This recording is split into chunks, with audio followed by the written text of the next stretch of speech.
वंदे मातरम। प्रश्न नंबर 7 से देखेंगे। निम्नलिखित प्रश्नों को हल करें। अब आप पहला देखिए इसमें कि -20, फिर ब्रैकेट में माइनस है, ब्रैकेट खोलेंगे तो +30 हो जाएगा और 30 में से 20 गया तो कितना आया, 10 आया। तो अपना आंसर होगा पहले का 10। फिर दूसरा है -40, अब ब्रैकेट खोलेंगे तो -40 और इन दोनों को जोड़ेंगे तो 40 40 80 यानी -80 हो जाएगा। ठीक है। फिर प्रश्न नंबर 12, उचित जोड़े मिलाइए। ठीक है। तो समकोण यानी आप देखेंगे यहाँ पे कि समकोण जो होता है वो 90 डिग्री का होता है, न्यून कोण 45 डिग्री का होता है। फिर ये जो 2 + 3 और 3 + 2 है वो क्रम नियम है और 4 + 0 ये योग की तत्समक अवयव संख्या है। ठीक है। तो ये अपना विभाग एक हो जाएगा। प्रश्न नंबर 3, वितरण विधि से हल करना है। तो वितरण नियम होता है कि a × b + c bracket close. तो यहाँ पर आप लिखिएगा 728 × 101, फिर 728 ब्रैकेट में 100 + 1। ठीक है। अब आप देखेंगे कि 728 × 100 + 728 × 1। ठीक है। तो 728 और 2 0 + 728, अब जोड़ दीजिए इसको। यहाँ 8 आया, फिर यहाँ 2 आया, फिर यहाँ 8 7 15 आया, 2 1 3 आया, 7 आया। तो ये आपका आंसर हो गया। ठीक है। फिर 2 5 7 8 से बनने वाली 4 अंकों की सबसे बड़ी संख्या और सबसे छोटी संख्या का अंतर। तो इसमें सबसे बड़ी संख्या, ठीक है, 4 अंकों की सबसे बड़ी संख्या देखेंगे तो पहले 8, फिर 7, फिर 5, फिर 2 देखेंगे। फिर सबसे छोटी संख्या, फिर 2 लिखेंगे, 5 लिखेंगे, 7 लिखेंगे और 8 लिखेंगे। तो इन दोनों का माइनस अंतर लिख दीजिए। अब आप घटाव करिए तो 12 में से 8 गए 4 आया, फिर यहाँ बचा 4 में से 7 गए 4 आया, 14 में से 7 गए 7 आया, यहाँ 7 होगा। फिर यहाँ पे 7 है तो यहाँ से उधार गया तो यानी 6 में से 5 गए 1 आया, यहाँ पे 8 में से 2 गया तो 6 आया, यानी 6 1 7 और 4 ये 7 है। ठीक है बच्चों, 7 यानी ये आपका 7 लिखा हुआ है। तो ये आपका 7 है। फिर 32 और 53 के बीच कितनी पूर्ण संख्याएं हैं? तो 32 और 53 के बीच में कितनी आएंगी? आप देख सकते हैं कि 32 और 53 के बीच में कितना, यानी 20 का अंतर है ना। तो 32 से शुरू कीजिए। तो यहाँ पर 20 संख्या, यानी 32 के बाद 33 34 35 36 37 38 39 40 41 42 43 44 45 46 47 48 49 50 51 52 है ना। तो आप गिन लीजिए कितनी है। 1 2 3 4 5 6 7 8 9 10 11 12 13 14 15 16 17 18 19 20। तो कुल कितनी है? 20 संख्या है। ठीक है। फिर यहाँ पर 20 30 का मासा ज्ञात कीजिए बच्चों। तो मासा ज्ञात करने का, यानी 20 का और 30 का मासा। तो 20 का गुणनखंड होता है 4 पंचे 20 और 30 का होता है 6 पंचे 30। ठीक है, 6 पंचे 30। उसके बाद में 4 का भी गुणनखंड होता है 2 × 2 और 5 का नहीं होगा, और 6 का होता है 2 3 6 और 5 का। अब आप देखिए इसमें 2 का जोड़ा मिला और 5 का जोड़ा मिला। ठीक है। तो इन दोनों का हुआ 2 और × 5। ठीक है, 2 × 5 कर दिया तो 2 पंचे 10 आया। कितना आया? 10। तो आप देखेंगे कि 20 का जब हम गुणनखंड निकालते हैं तो होता है 2 × 2 × 5, और जब हम 30 का लेते हैं तो उसका होता है 2 × 3 × 5। तो पहले लाइन पढ़ेंगे। अब देखिए दोनों में 2 मिला तो 2 लिख दीजिए। अब दोनों में एक जैसा 5 मिला तो 5 लिख दीजिए और इसका गुणा कर दीजिए। 5 दूनी 10।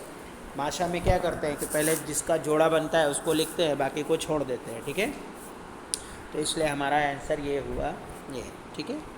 अब प्रश्न नंबर 5 है कि 12 और 15 का लासा ज्ञात कीजिए। तो पहले आप 12 का गुणनखंड लिख दीजिए। तो 12 का गुणनखंड होता है 2 × 2 × 3 और 15 का गुणनखंड होता है 3 गुणे 5। तो सबसे पहले बच्चों जोड़ा मिलाते हैं। तो देखिए दोनों में 3 मिल रहा है तो एक 3 लिख दिया। अब इसमें कोई नहीं मिल रहा है तो सब लिख दीजिए एक साथ। अब इनका गुणा करिए, 3 दूनी 6 और 5 दूनी 10 और 10 छक्के यानी 10 का गुणा किया तो अपना कितना आया, 60 आया। ठीक है, यानी इसका जो लासा हुआ वो 60 आएगा। ठीक है, नेक्स्ट क्वेश्चन है, दी गई नीचे दी गई खुली है या बंद है ना। तो ये खुला है, अब ये खुला वक्र है, ये बंद वक्र है, ये खुला है, ये बंद है, ये बंद है। ठीक है, तो खुला और खुला, ये दो खुले हैं, ये और ये, यानी ए और सी खुला है, बी डी और ई ये बंद वक्र। ठीक है, प्रश्न नंबर 7, निम्नलिखित को घटाइए। अब घटाइए, देखिए आप 30 और माइनस 20 करिए तो माइनस माइनस क्या हो जाएगा आपका, प्लस हो जाएगा, यानी 30 + 20 दोनों को जोड़ दिए तो आपका 50 आया। तो पहला आंसर हुआ आपका 50। फिर -15 और -18, तो इसको लिखिएगा, कैसे लिखेंगे, -15 और माइनस +18। अब 18 में से 15 घटाइए तो 3 आया, क्योंकि प्लस बड़ा है इसलिए प्लस में उत्तर। ठीक है, प्रश्न नंबर 8, 50 + 70 को जोड़ना है। ठीक है, तो 50 और 70 को जो जोड़ेंगे तो इन ब्रैकेट में 70 हो जाएगा, तो आपका वैल्यू आएगा -20, इसकी वैल्यू आएगी 20 बच्चों। ठीक है, फिर बी देखिए, फिर आप देखेंगे बी में जो है आपका 40 - 30 यानी आपका आया कितना, 10। तो आपका उत्तर इसमें आएगा 10, क्योंकि प्लस बड़ा है इसलिए इसका प्लस में उत्तर आएगा। ओके, नेक्स्ट क्वेश्चन अभी देखते हैं। सही कथन पर सही और गलत पर गलत का निशान लगाना है। तो आप देखते हैं कि 20 या 5 से विभाज्य है, तो ये सही आंसर है।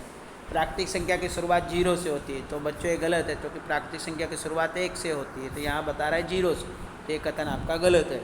पूर्ण संख्या की शुरुआत 1 से होती है, तो ये कथन गलत है, जबकि पूर्ण संख्या की शुरुआत 0 से होती है। जिस संख्या की इकाई के स्थान पर 0 हो वो संख्या 10 से विभाज्य होगी, तो ये कथन बच्चों सही है। 4 और 3 का सार गुणनखंड 1 है, क्योंकि 4 का गुणनखंड लिखते हैं तो 1, 2 और 4 आता है। 3 का गुणनखंड लिखते हैं तो 1 और 3 आता है। दोनों में एक जैसा क्या मिल रहा है, 1, अर्थात ये सवाल अपना सही है।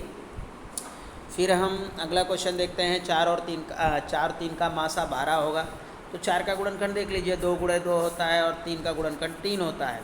अब इसका कोई भी मासा नहीं, इसका मासा हमको मिल रहा है 1, जबकि यहाँ लिखा है 12, तो ये हमारा सवाल गलत है। ठीक है, अब प्रतिवर्ती कोण ये ऋजु कोण से बड़ा और संपूर्ण कोण से छोटा होता है, बिल्कुल सही है। यानी ऋजु कोण यानी 180 और संपूर्ण कोण यानी 360 से कम, तो ये बिल्कुल कथन सत्य है बच्चों। तो यहाँ पर हम सही का निशान लगाएं। अब 2 - 4 = -2, तो ये कथन सही है, क्योंकि यहाँ -4 बड़ा है इसलिए -2 में उत्तर आएगा, तो ये अपना सवाल सही है। ठीक है, अब हम बच्चों प्रश्न 4 नंबर देखेंगे। निम्नलिखित के मान ज्ञात कीजिए। तो आप देखते हैं कि -7, ठीक है, -7 फिर ब्रैकेट में -7 प्लस -7 फिर -9 दिया है। तो अभी क्या करेंगे, -7 -7 -9। तो सबसे पहले 7 और 7 जोड़ेंगे, 7 और 7 जोड़ा तो -14 आया और -9 यहाँ पर है। ठीक है, तो -9 और 14 9 जोड़िए, 9 × 4 = 13 यानी 23 आया, तो इसका उत्तर आएगा -23। फिर संख्या रेखा पर दिखाइए। तो संख्या रेखा पर दिखाना है बच्चों, तो आप पहले संख्या रेखा बनाइए, पहले ऐसे, ठीक है, ऐसे संख्या रेखा बनाइए, क्योंकि यहाँ पर क्या दिखाना है, 4। ठीक है, पहले दिखाना क्या है, 4 में से 3 माइनस करना है। ठीक है, तो आप ऐसे संख्या रेखा बनाइए, पहले 0 1 2 3 और यहाँ 4 ले लीजिए। ठीक है, तो 4 से शुरू करें, यहाँ 3 है, यहाँ 4 है, फिर यहाँ -1 -2 ऐसा कर लीजिए। ठीक है, अब यहाँ 4 से शुरू करना है, 3 कदम माइनस की तरफ जाना है, यानी बाईं ओर जाना है। तो 4 से 1 2 और 3, यानी हम कहाँ पर आ गए, 1 पर आ गए, हम यहाँ पर -3 कदम है। ठीक है, ओके। अभी नेक्स्ट नंबर हम देखते हैं, नंबर 3 देखते हैं बच्चों। त्रिभुज ABC में AB 5 है, AC 6 है और BC 8 है। तो आप देख रहे हैं इनकी सभी भुजाएं अलग अलग है, तो इसका प्रकार क्या होगा, ये जो होगा हमारा विषम होगा। क्या होगा, विषम बाहु त्रिभुज होगा, विषम बाहु। ठीक है, फिर अगला है त्रिभुज XYZ में XY 6 है, YZ 8 है और ZS 6 है, यानी इसकी दो भुजाएं सेम है, तो इसे हम समद्विबाहु कह सकते हैं, ठीक है। और इसे हम क्या कह सकते हैं, समद्विबाहु, समद्विबाहु, ठीक है। तो आप लिख दीजिए समद्विबाहु। फिर बच्चों नेक्स्ट क्वेश्चन है 15 के प्रथम 5 अपवर्त लिखिए। तो 15 के प्रथम 5 अपवर्त, तो अपवर्त का मतलब होता है पहाड़े। तो 15 का पहाड़ा, 15 एकम 15, 15 दूनी 30, 15 तिया 45, 15 चौके 60, 15 पचे 75। तो ये आपका अपवर्त हो गया, ठीक है। फिर बच्चों है कि प्रश्न 5 निम्नलिखित के सभी गुणनखंड लिखिए।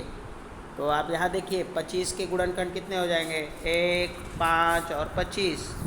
फिर 30 का गुणनखंड क्या हो जाएगा, 1, 2, 3, 4, फिर हो जाएगा 5, 6, इसका 4 नहीं होगा, 5, 6, फिर 12, फिर 15, 12 नहीं होगा, 15 होगा और फिर 30 होगा, ठीक है, ऐसा।